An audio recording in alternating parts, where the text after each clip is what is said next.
Baik, di sini saya akan menyampaikan laporan dari Dinas Kesehatan Provinsi Sulawesi Tengah mengenai bencana gempa bumi, tsunami, dan juga likuifaksi yang terjadi pada 28 September 2018 sekitar pukul 18.02 waktu Indonesia bagian tengah. Bencana ini mengguncang wilayah Palu, Donggala, dan sekitarnya dengan kekuatan 7,4 magnitudo. Gempa ini tidak hanya memicu tsunami setinggi 6 meter yang menyapu pesisir kota Palu, tetapi juga menyebabkan likuifaksi di wilayah Petabo dan Balaroa yang menggelamkan ribuan rumah.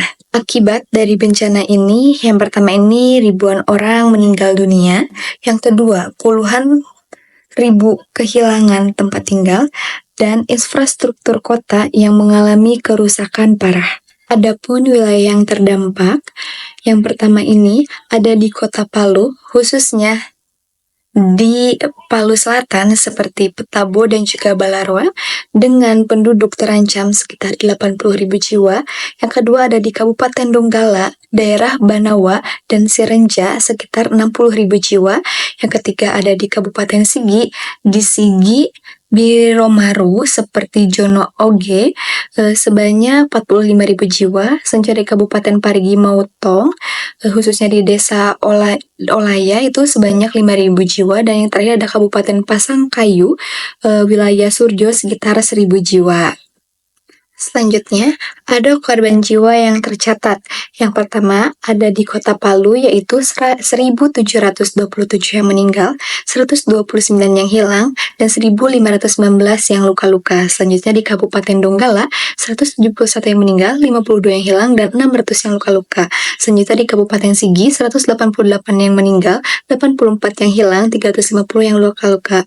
Selanjutnya di Kabupaten Parigi Motong, yang meninggal itu 15 meninggal, 80 yang luka-luka. Selanjutnya Kabupaten Pasangkayu, 1 orang yang meninggal. Baik, materi selanjutnya akan disampaikan oleh rekan saya. Pada poin G, yaitu jenis penyakit yang berpotensi KLB, menurut artikel Pusat Krisis Kesehatan Kemenkes RI, Direktorat P2P dan Surveillance, Kementerian Kesehatan telah mendata potensi penyakit pada pasca bencana. Hasil yang didapatkan, potensi penyakit pasca bencana adalah ispa dan diare akut. Situasi penyakit terbanyak di Kota Palu, terutama di Puskesmas Tipo sebanyak 216 kasus, dan Puskesmas Sanggurara 188 kasus. Disusul oleh diare akut di Puskesmas Partoloan sebanyak 172 kasus, dan Puskesmas Tawaili sebanyak 138 kasus. Selain itu, penyakit terbanyak di Kabupaten Donggala adalah ispa di Puskesmas Wani 313 kasus dan Puskesmas Lembasada 288 kasus. Puskesmas selanjutnya penyakit terbanyak selanjutnya yaitu diare akut di Puskesmas Wani 301 kasus dan Puskesmas Tompe sebanyak 180 kasus. Pada Kabupaten Sigi, penyakit terbanyak adalah diare akut di Puskesmas Biromaru sebanyak 259 kasus dan Puskesmas Dolo sebanyak 80 kasus. Lalu selanjutnya penyakit terbanyak itu ada ispa di Puskesmas Biromaru sebanyak 257 kasus dan Puskesmas Dolo sebanyak 194 kasus. Nah, selanjutnya untuk poin H, yaitu pengungsi dan penduduk rentan. Masih dengan sumber yang sama, melalui pemeriksaan cepat pada waktu itu, terdata sebanyak 206.494 orang mengungsi di 122 titik. Di antaranya 80.034 orang di Kota Palu, 84.888 orang di Kabupaten Sigi, lalu 41.019 orang di Kabupaten Donggala, dan 553 orang di Kabupaten Parigi Motong. Selain itu, data dari Dinas Kesehatan mencatat penduduk rentan sebanyak 17.468 orang, yang diantaranya 447 bayi, 6.793 balita, 614 ibu hamil, 69 ibu menyusui, dan 9.545 lansia.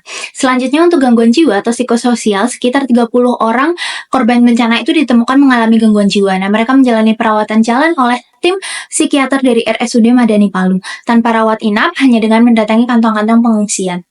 Selain itu, 2 wanita berusia sekitar 30 tahun itu mengalami depresi berat akibat trauma bencana. Mereka merasa seolah-olah bumi itu masih terus bergetar dan takut terhadap suara keras. Penanganan dilakukan melalui rawat jalan dan pemberian antidepresan. Lalu penelitian lain di wilayah Pantoloan, Donggala, itu dari 33 responden pengungsi ditemukan bahwa 51,5% mengalami stres berat, 90,9% mengalami kecemasan berat, dan 66,7% mengalami depresi ringan. Nah, selanjutnya pada poin I tentang fasilitas kesehatan yang rusak.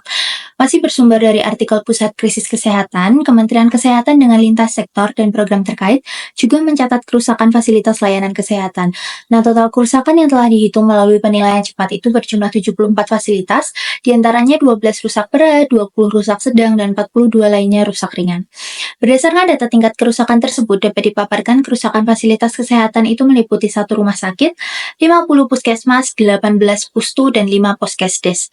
Data kerusakan fasilitas layanan kesehatan per kabupaten atau kota yaitu 1 rumah sakit, 13 puskesmas, dan 17 pustu di Kota Palu, lalu 18 puskesmas, 1 pustu, dan 5 poskesdes di Kabupaten Donggala, juga 19 puskesmas di Kabupaten Sigi. Fasilitas kesehatan yang mengalami kerusakan ringan hingga sedang itu sebagian masih dapat berfungsi apabila diperlukan untuk tindakan darurat. Nah, setelah itu pada poin J mengenai fasilitas umum, itu dihimpun dari beberapa sumber berita dan video yang beredar, itu menggambarkan bahwa akses ke lokasi kejadian krisis ini cukup sukar. Hal ini dikarenakan hampir seluruh bangunan itu hancur dan luluh lantah. Jalanan pun banyak yang retak dan amblas akibat kejadian likuifaksi. Lalu selanjutnya untuk jalur komunikasi yang masih dapat digunakan, secara umum komunikasi itu sempat terputus terutama pada tanggap bencana hari pertama. Namun beberapa provider seperti XL Axiata, Telkomsel, juga Indosat itu bisa cepat memulihkan jaringannya di beberapa titik kejadian.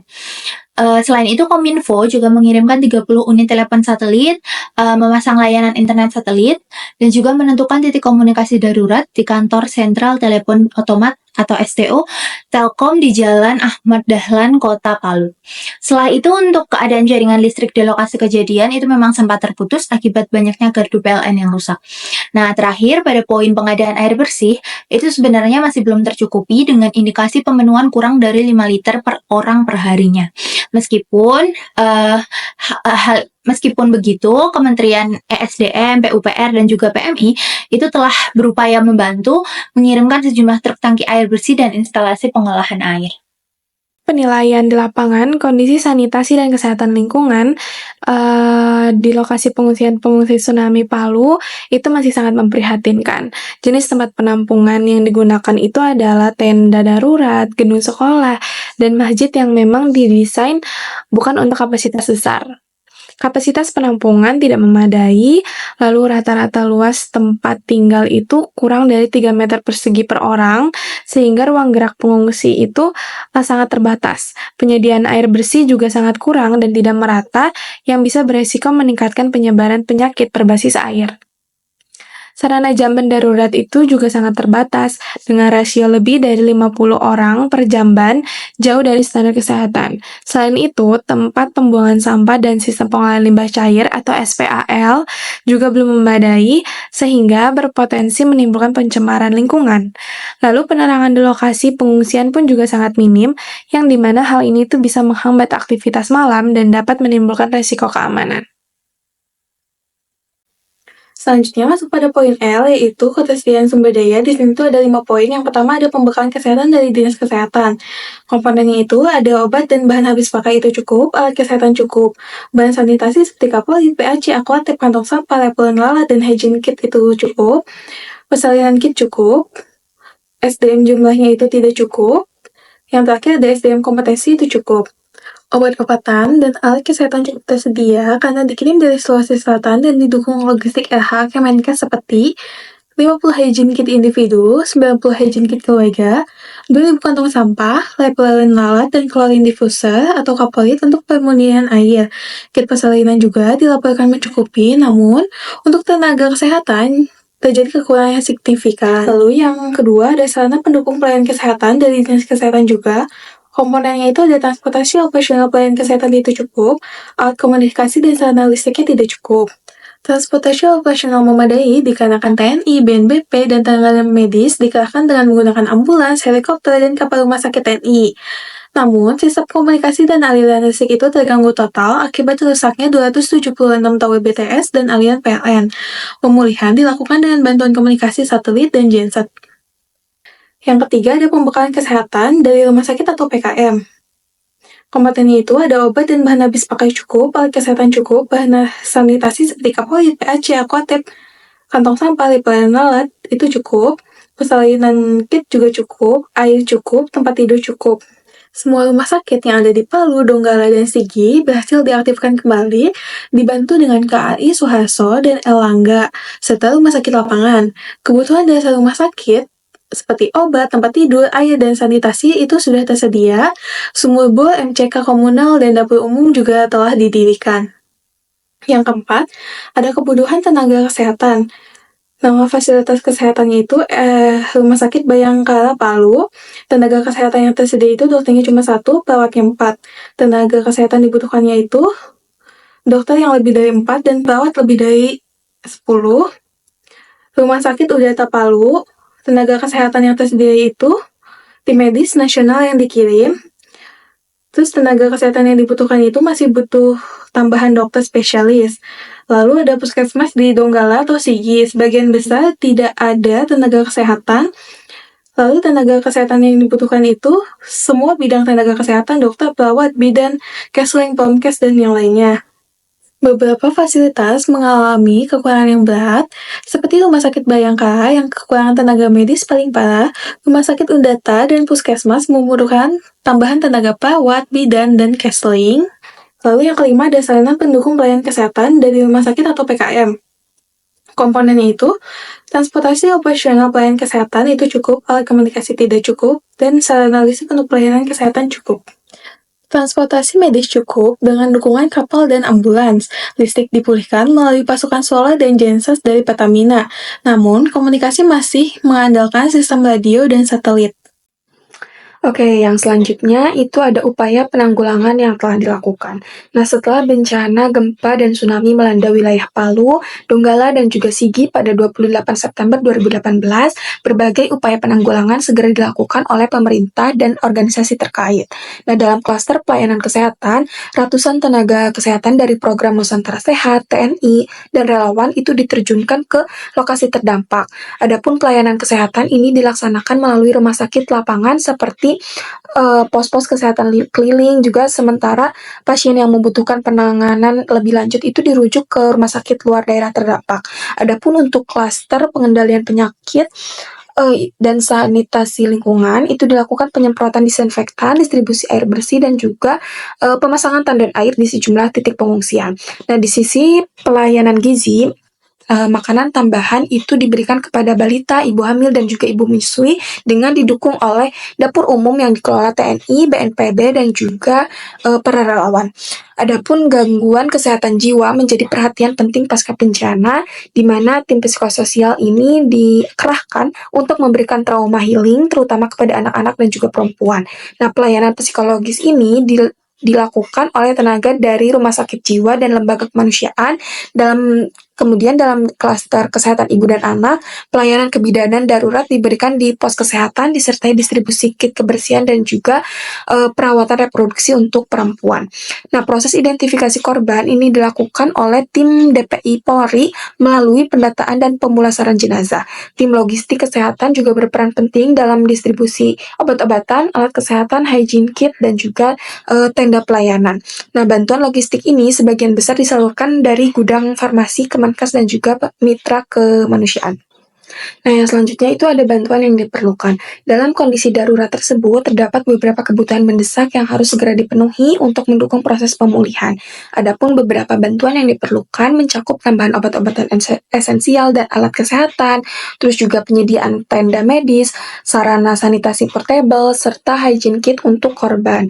Selain itu, dibutuhkan juga air bersih dan juga sarana MCK di lokasi pengungsian karena fasilitas umum itu banyak yang rusak. Nah, dan tak kalah penting juga tenaga kesehatan tambahan termasuk psikolog dan juga perawat itu sangat dibutuhkan untuk mendukung pemulihan fisik dan mental para penyintas. Seluruh kebutuhan ini itu sangat krusial agar pelayanan kesehatan dasar dapat berjalan optimal di tengah kondisi pasca bencana. Untuk mengatasi masalah ini, ada beberapa rekomendasi utama kami. Antara lain yang pertama itu meningkatkan fasilitas sanitasi dengan membangun jamban darurat yang memadai, di mana idealnya dengan rasio 1 jamban itu untuk 20 hingga 30 orang. Selanjutnya yaitu menyediakan fasilitas cuci tangan dan tempat pembuangan sampah yang terkelola dengan baik dan rutin dibersihkan. Lalu menjamin distribusi air bersih yang cukup dan melakukan desinfeksi secara berkala. Lalu membangun sistem pengelolaan limbah cair yang aman di lokasi pengungsian. Selanjutnya menambah penerangan untuk meningkatkan kenyamanan dan keamanan pengungsi di malam hari, lalu menguatkan koordinasi dengan instansi terkait seperti Dinas Kesehatan, PMI, dan lembaga kemanusiaan dalam penyediaan tenaga medis dan edukasi kesehatan. Baik, mungkin demikian hasil Rapid Health Assessment untuk bencana tsunami Palu. Semoga informasi ini dapat membantu dalam upaya penanganan dan pemulihan kesehatan masyarakat yang terdampak. Mohon maaf apabila ada kesalahan kata. Wassalamualaikum warahmatullahi wabarakatuh.